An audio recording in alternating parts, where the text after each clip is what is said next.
कल जो एक विधेयक को लेकर झूठा भ्रम फैलाया गया और उसके आड़ में जो विपक्षी दल राजद हो, वामपंथी दलों के द्वारा, कांग्रेस के द्वारा जो एक निंदनीय हरकत विधानसभा के अंदर और विधानसभा के बाहर सड़क पर किया गया, मैं उसके बारे में अपनी बातों को रखना चाहता हूं। मैं विधेयक के बारे में बताना चाहता हूं। मैं आप लोगों के सामने यह बताना चाहता हूं, देखिए कल वो जो विधेयक, जिस विधेयक को लेके सारा ये जो कुकृत किया गया, उस विधेयक का नाम है बिहार विशेष सशस्त्र पुलिस विधेयक 2021।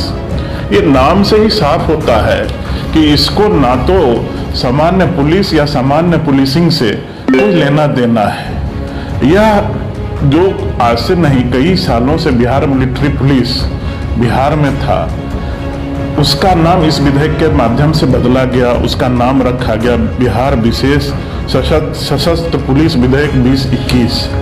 और इसमें साफ साफ आप जब पहला पन्ना उल्टेंगे तो यहाँ साफ साफ लिखा हुआ है कि ये किस चीज के लिए है। मैंने हरे पेन से इसको लाइन से बताया है। इसमें लिखा हुआ है कि बिहार तीव्रता से विकसित होता राज्य है, जिसे औद्योगिक सुरक्षा, महत्वपूर्ण प्रतिष्ठानों की सुरक्षा, हवाई अड्डों की सुरक्षा, मेट्रो रेल की सुरक्षा आदि की आवश्यकता है। इसलिए इस पुलिस बल की गठन की जा रही है। और ये कोई नया गठन नहीं है, बिहार मिलिट्री पुलिस को ही विशेष सशस्त्र पुलिस बना के इसको दिया जा रहा है।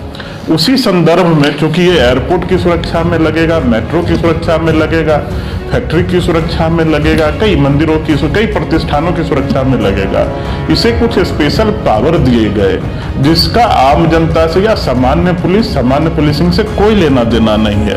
मैं आपको दिखाना चाहूँ विधेयक का जिस खंड को लेकर सबसे ज्यादा हंगामा तेजस्वी यादव कर रहे हैं, वो तो लगता है पढ़े नहीं है। लोग पहले कहते थे पढ़े लिखे नहीं है, 9वीं पास है, लेकिन मैं मानता था कि विपक्ष के नेता है, वो प्रतिपक्ष के नेता है, तो कम से कम विधेयक को पढ़ते होंगे या दूसरे से समझते होंगे। लेकिन वो ये भी काम नहीं कर रहे, भ्रम फैला रहे। देखिए साफ लिखा हुआ है कि बिना वारंट गिरफ्तार करने की शक्ति, लेकिन किस हाल में? इसमें साफ कोई भी विशेष सशस्त्र पुलिस अधिकारी किसी विनिर्दिष्ट प्रतिष्ठान की सुरक्षा की जवाबदेही होने पर किसी प्रतिष्ठान की सुरक्षा में लगे रहेंगे, तभी वह बिना वारंट के, बिना मजिस्ट्रेट की अनुमति से किसी व्यक्ति पर जो संदेहास्पद कार्य कर रहा हो या जिस पे संदेह हो कि ऐसे प्रतिष्ठानों में वो कुछ भी कर सकता है, उसको अरेस्ट करते हैं। तो साफ साफ लिखा हुआ है कि प्रतिष्ठान की अगर वो ड्यूटी में होंगे तभी, और खंड वाइज भी उसका, अगर सह खंड पर भी आप चलेंगे तो देखिए हर जगह लिखा हुआ है प्रतिष्ठानों की ड्यूटी में, प्रतिष्ठान से संबंधित किसी भी प्रतिष्ठान से, तो पूरा लिखा हुआ है। और इतना ही नहीं, आगे जो इस विशेष पुलिस, विशेष सशस्त्र पुलिस बल के लोग होंगे, अधिकारी होंगे, जो इस नियम, इस विधेयक में जो नियम लाए गए हैं उसको नहीं फॉलो करेंगे, तो उनके साथ क्या क्या किया जाएगा, ये सारा लिखा हुआ है इसमें। तो यहाँ पे कहाँ पे ये काला कानून हो रहा है, कहाँ पे ये हनन, अधिकार का हनन हो रहा है? तो बिना पढ़े लिखे बिहार की जनता को गुमराह करने का काम ये तेजस्वी यादव के नेतृत्व में कल सड़क से लेकर संसद तक किया गया। मुझे लगता है कि जो राजा 90 के दशक में था, जिनको लोकतंत्र पर कोई भरोसा नहीं था, वो सिर्फ गुंडा तंत्र जानते थे, गुंडा राज चलाते थे, जंगल राज चलाते थे, वही उसका ही एक दृश्य कल राजद ने दिखने का कोशिश किया और बिहार की जनता जाग गई।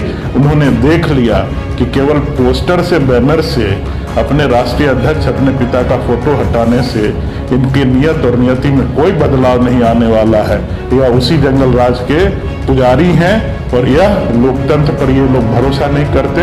ये केवल गुंडा राज पर, गुंडा तंत्र पर भरोसा करते हैं। किस तरह से पत्थर चलाया गया पुलिसों पर, किस तरह से सदन के अंदर आप इतना बड़ा शर्मनाक कार्य, अध्यक्ष को, विधानसभा के अध्यक्ष को बंधक बना दिया गया, उनको तीनों तरफ से बंद कर दिया गया, बाहर से अलमीरा लगा के, गेट में रस्सी बांध के।